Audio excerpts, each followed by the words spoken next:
Hi guys, कैसे हैं आप सब लोग। उम्मीद करते हैं आप सब लोग ठीक हैं। तो आज का जो हमारा लेक्चर है वो है सलाइवरी ग्लैंड, क्योंकि हमने लास्ट के जो लेक्चर है उनके अंदर बक्कल कैविटी के 3 पार्ट को डिस्कस किया था।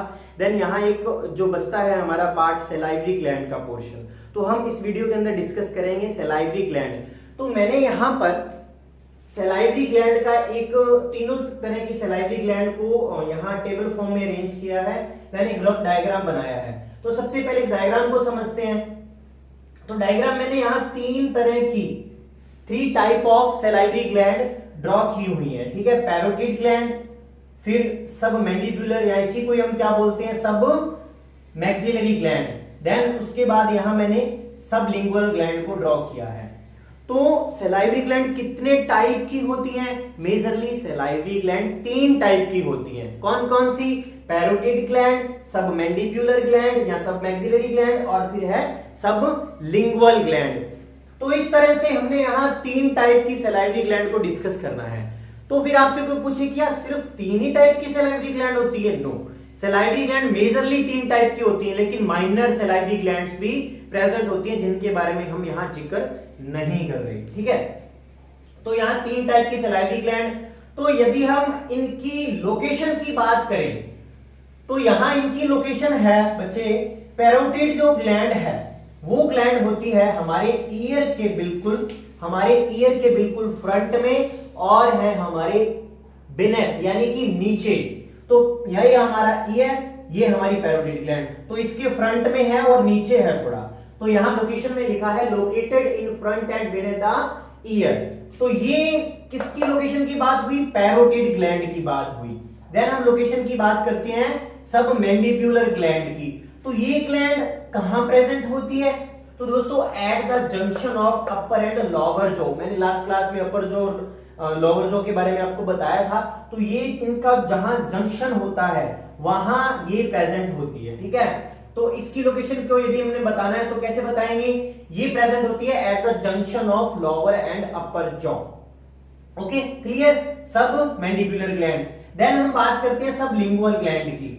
इजी, ये हमारी टंग के बिल्कुल नीचे प्रेजेंट होती है। तो मैंने यहां लिखा बिलो द टंग। तो लोकेशन की बात की, parotid gland located in front and beneath the ear. Submandibular gland की लोकेशन की बात की at the junction of upper and lower jaw. Sublingual gland के लोकेशन की बात की below the tongue. Okay, clear? Then जो हमारा यहां दूसरा जो इंपॉर्टेंट पॉइंट है वो है साइज, कि कौन सी ग्लैंड का साइज कितना है। तो जो पैरोटिड ग्लैंड होती है इसका साइज होता है बिल्कुल लार्जेस्ट, ये सबसे बड़ी सलाइवरी ग्लैंड होती है। तो क्वेश्चन पूछा जाए कि लार्जेस्ट सलाइवरी ग्लैंड, तो आंसर जाएगा पैरोटिड ग्लैंड। ओके, देखिए साइज में भी मैंने यहां इसको बड़ा बनाया है। फिर देन हम बात करें सब मैंडिबुलर ग्लैंड के साइज की, तो दोस्तों ये मीडियम होती है, क्योंकि सबसे जो स्मॉलेस्ट होती है सलाइवरी ग्लैंड वो तो होती है सब लिंगुअल ग्लैंड, और सबसे लार्जेस्ट की यदि हम बात करें तो वो होती है पैरोटिड ग्लैंड। तो जो हमारी सब मैंडिबुलर ग्लैंड है ये मीडियम साइज की होती है, यानी इन दोनों के साइज के बीच की होती है, तो मीडियम साइज की होती है। देन जो मोस्ट इंपोर्टेंट जो पॉइंट है हमारा सलाइवरी ग्लैंड में, इनके डक्ट्स के नाम और ये डक्ट कहां ओपन होती है। तो सबसे पहले दोस्तों हम बात करते हैं पैरोटिड ग्लैंड की डक्ट्स की बात करते हैं। तो दोस्तों पैरोटिड ग्लैंड नंबर में कितनी होती हैं?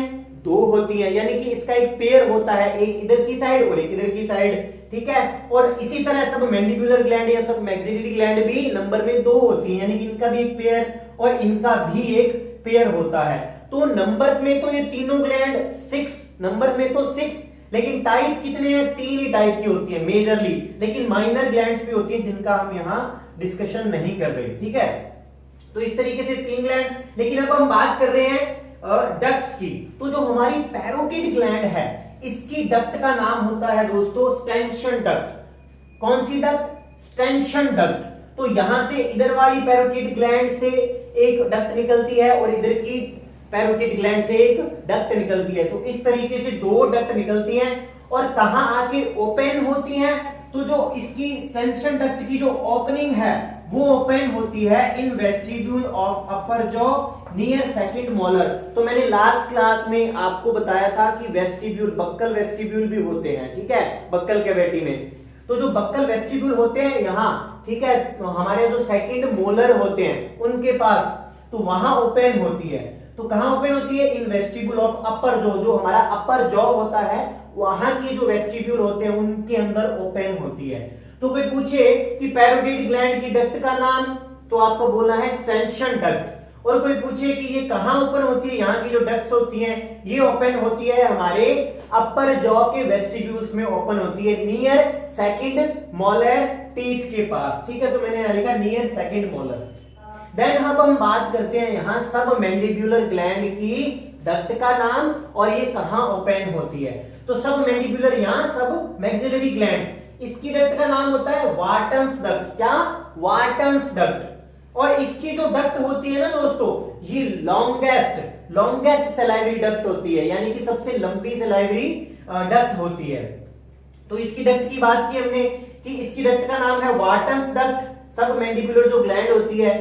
और ये कहां ओपन होती है? ये ओपन होती है दोस्तों, ये ओपन होती है बिहाइंड लोअर इंसीजर, जो हमारा नीचे का जो इंसीजर, जो सामने के जो दांत होते हैं, इंसीजर टीथ होते हैं, उनको उनके पास यदि हम जब जीभ को ऊपर करते हैं, टंग को हम ऊपर की तरफ करते हैं, तो नीचे पिछली क्लास में हमने पढ़ा था कि टंग के अंदर जो फ्रेनुलम होता है उस मेम्ब्रेन के द्वारा टंग वेंट्रल सरफेस से अटैच होती है हमारी बेसमेंट से, हमारी बक्कल कैविटी की बेसमेंट से।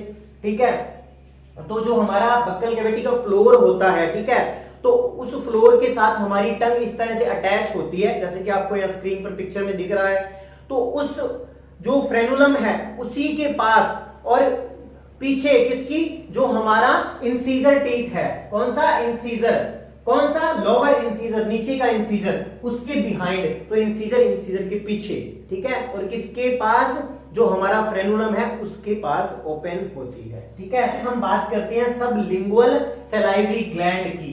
तो ये जो ग्लैंड होती है ये स्मॉलेस्ट होती है, तो हमने यहां लिख दिया स्मॉलेस्ट। देन इसकी जो डक्ट का नाम होता है उसको हम बोलते हैं डक्ट्स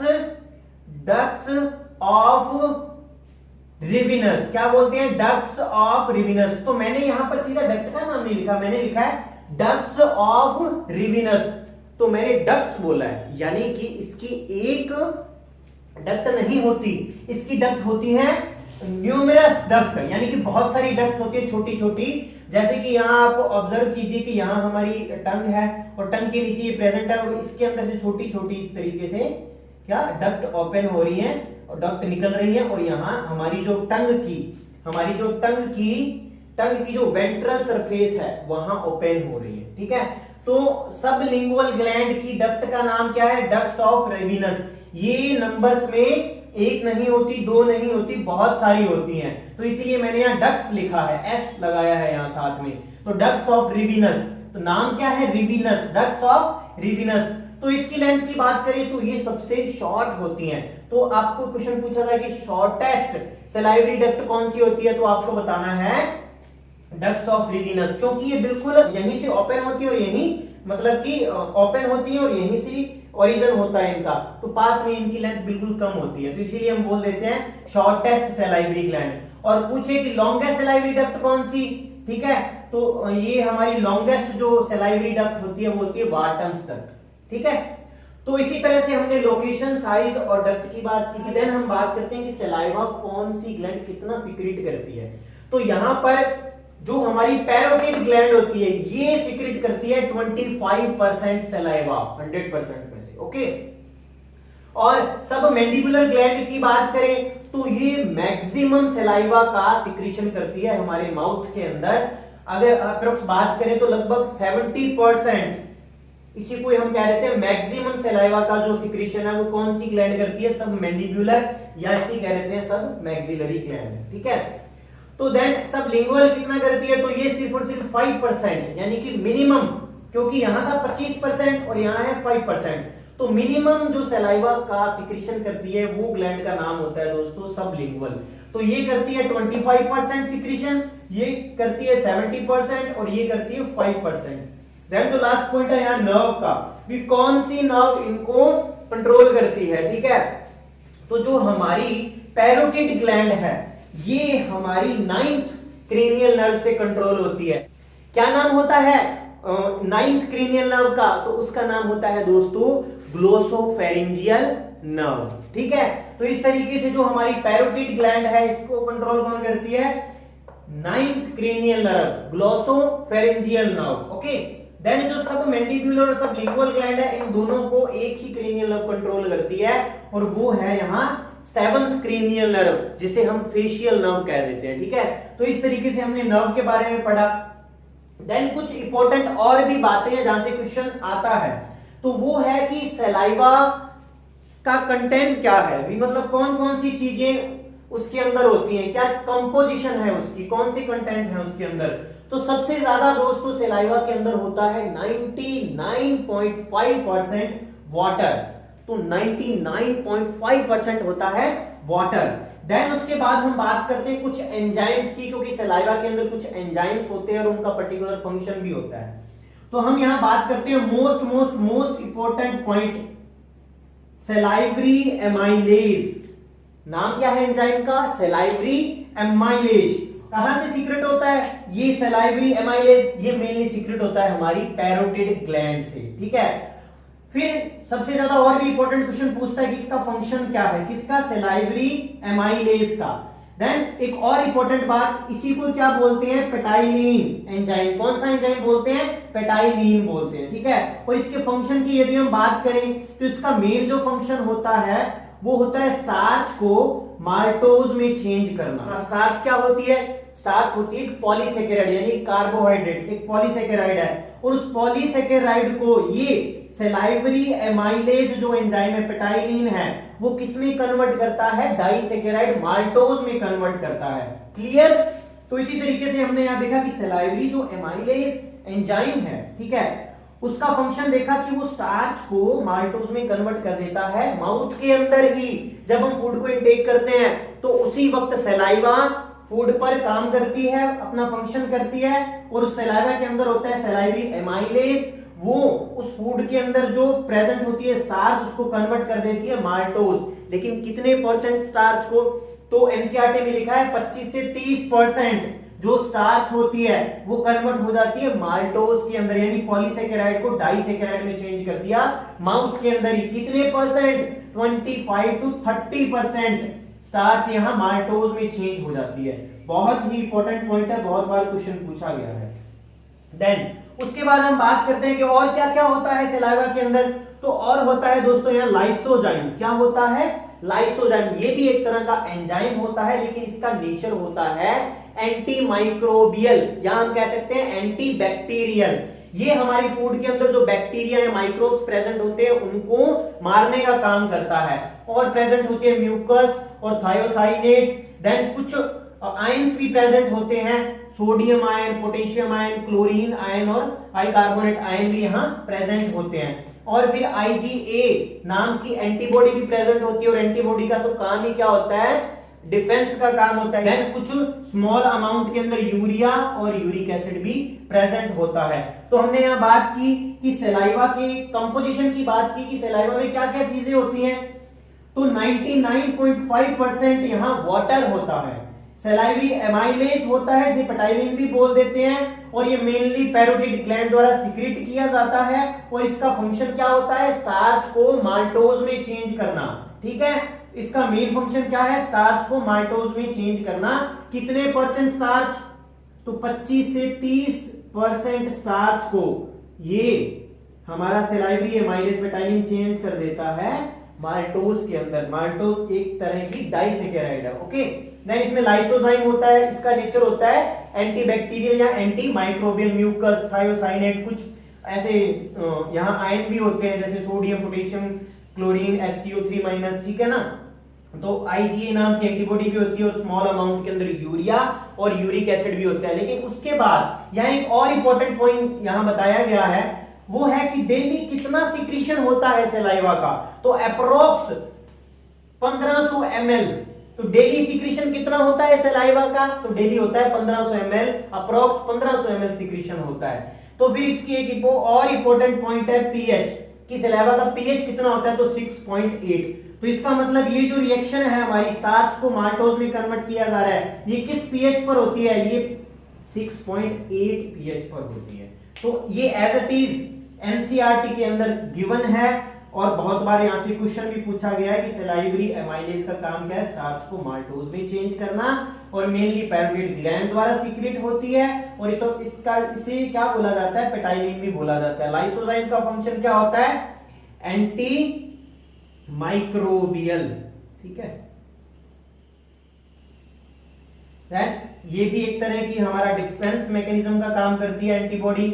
और इस तरीके से ये इतनी चीजें वाटर, सलाइवरी एमाइलेज और लाइसोजाइम, म्यूकस, थायोसाइनेट, कुछ आयंस और एंटीबॉडी और यहाँ यूरिक एसिड और यूरिया स्मॉल अमाउंट के अंदर प्रेजेंट होते हैं। तो डेली कितना सीक्रेशन होता है, 1500 ml सीक्रेशन होता है और इसकी पीएच कितनी होती है, 6.8। मोस्ट इंपोर्टेंट क्वेश्चन, 6.8 पीएच होती है सलाइवा की। तो इस तरीके से हमने ऑलमोस्ट सलाइवरी ग्लैंड से जितने भी तरह के एमसीक्यू, जितने भी तरह के क्वेश्चंस आते हैं पेपर में, वो सारे स्टेबल फॉर्म में पढ़ लिए। आप अच्छी तरह से इसका स्क्रीनशॉट लीजिए और अच्छे तरह से इसके नोट्स बनाइए, क्योंकि इस एक व्हाइट बोर्ड के अंदर हमने पूरी सलाइवरी ग्लैंड के सारे क्वेश्चंस को यहां हमने डिस्कस कर लिया है। तो देन दोस्तों, आपको वीडियो अच्छी लगी हो तो लाइक जरूर कीजिए, कमेंट कीजिए और हमारे चैनल को सब्सक्राइब जरूर कीजिए। इसी तरह से हम नई नई वीडियोस आपके लिए लाते रहेंगे। Thank you so much.